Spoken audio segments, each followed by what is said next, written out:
Hey everyone, it's Steve here at the DJ Lab, and today is the official release of the Pioneer DJ Opus Quad.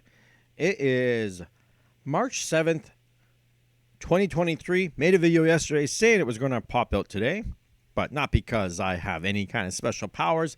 I just did a little digging on the internet. Wasn't that hard to figure out. Doesn't really matter. Here it is in its glory. Beautiful looking controller, but there's a but to this. And all thanks to Mojax. I looked at this thing and pictures of it and made a bunch of videos saying how I loved it. I loved it. I loved it. I loved it. I love the look of it. And then Mojax points out something that says, once you've seen it, you can't unsee it. Right here. You see the design of this? You have your play, pause, cue buttons right here. And then over here, see the distance and the spacing? My OCD trips me out a little bit. I really like things to be as even as possible. Even when we went from having a mirrored system to this club standard, everything to one side deal, it took me a long time. Seriously, the mirrored system, my OCD felt perfect. Everything was exactly spaced out and mirrored and even, and it all looked good. So if you're a total OCD kind of person, such as myself, let's get a little closer in on this thing. Can we get a little closer? Oh. Some of those things might actually offend your senses. And then he was mentioning about the color scheme, and I didn't quite realize that by saying this whole brownie color, and then you got these rose gold and the amber. They kind of clash. I don't know. I think they go. I kind of think they do.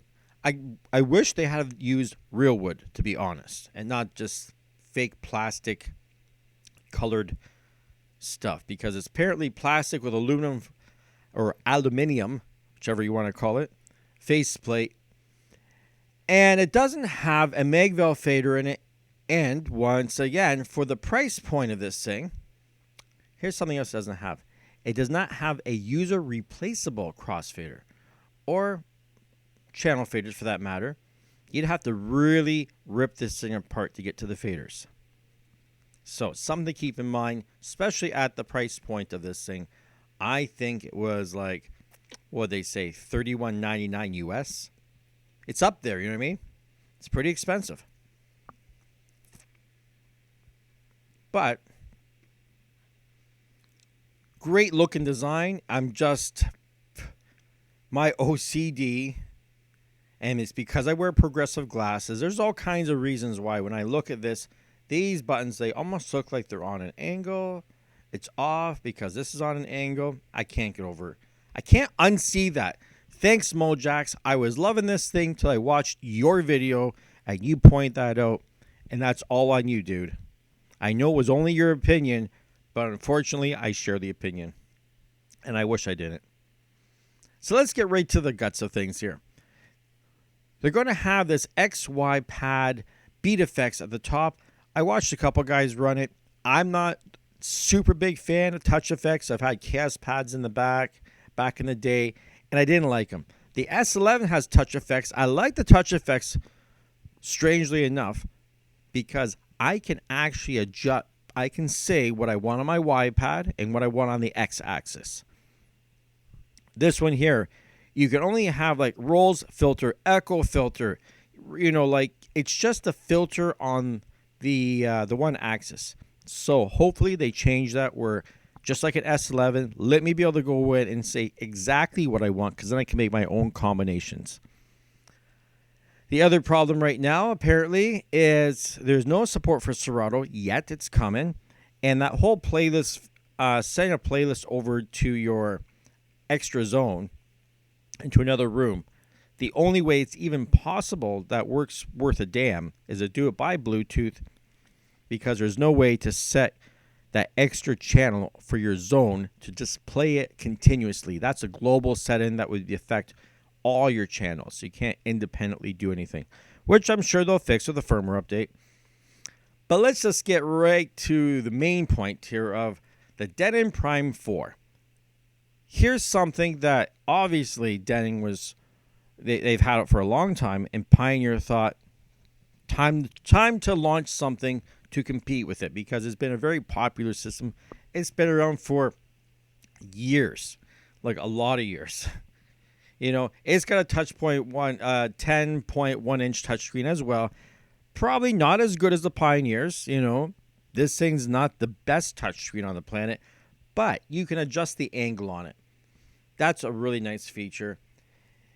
You've got the ability to record straight to USB stick, just like on the Opus Quad there. You've got your zone output as well. And the zone output runs on channel 4, and you can select a playlist and play it in a continuous mode. No Bluetooth, but I don't know if I want to be relying on Bluetooth. Like some of these wedding ceremonies and stuff, like that zone is going to be in another room through a wall. I don't know. I don't know about your phone. I don't know how the Bluetooth's really going to work. Depends. Like, you know, your phone's sit right beside, but you know what? Here I can do an aux in too. Like, really, I don't know. I guess who's got an aux input on their phone, right? Regardless, if I really want to, I can buy a cheap Bluetooth receiver, plug it in here, and guess what? I got Bluetooth as well. This thing here can also run your lights. You can run Nanoleaf lights. You can run the Philips Hue lights. You can run DMX lighting on it. And you can't do that on the Opus. At least currently not yet. Who knows what they'll add in.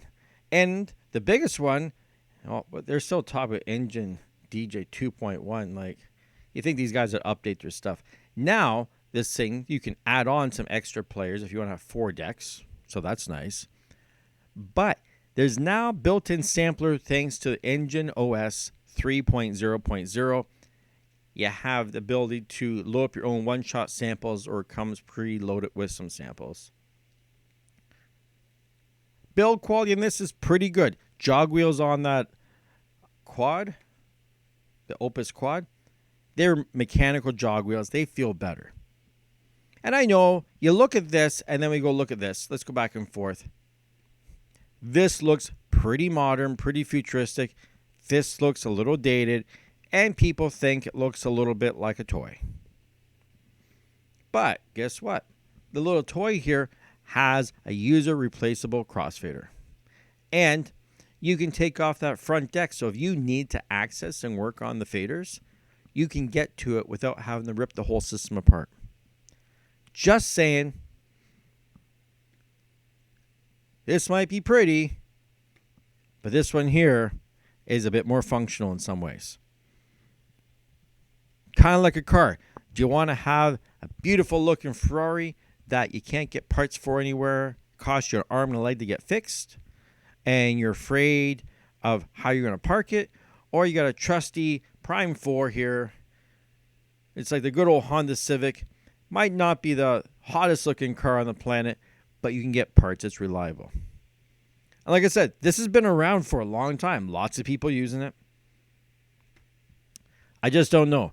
Who's going to go from a Prime 4 over to the record box ecosystem with an Opus Quad? Beautiful looking machine. My OCD, like I said, goes off a little bit.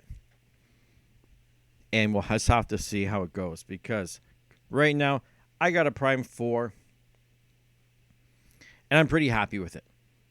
I mean, it works great with Virtual DJ. They keep adding new features. It's got mic echoes on it. You know, you got these OLED screens so you can see what you're doing with your effects. And we got the touch effects coming soon too. So, yeah, they just keep adding things. Denon does not make us keep buying gear. They keep adding firmware updates that give more functionality to the existing gear that we have. So we'll see where this goes. Anyways, my friends, feel free to drop in the comments, what is it for you? Opus Quad, or is it going to be the Prime 4? It's going to be interesting to hear what you guys have to say. Talk to you soon.